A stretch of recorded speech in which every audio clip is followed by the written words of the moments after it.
നമസ്തേ. വിഷു എന്നാൽ എന്താണ്?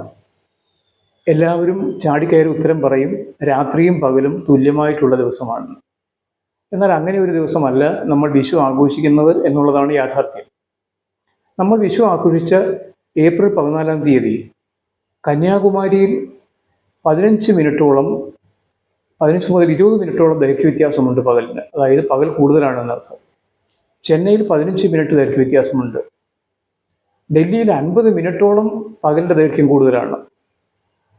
കൽക്കട്ടയിൽ 40-ഉം ബോംബെയിൽ 35 മിനിറ്റിൻ്റെ ദൈർഘ്യ വ്യത്യാസമുണ്ട്.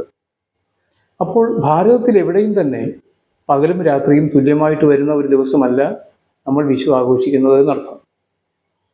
പാശ്ചാത്യ സമ്പ്രദായ പ്രകാരം നമ്മളെക്കാൾ 23 ഡിഗ്രി 24 ഡിഗ്രിക്ക് മുൻപ് അവരുടെ മേടം രാശി തുടങ്ങും.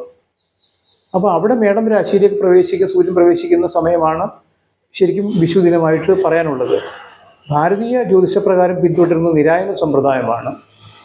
അതിൽ മേടം രാശി തുടങ്ങുന്ന ദിവസമാണ് നമ്മൾ മേടവിഷു ആഘോഷിക്കുന്നത്.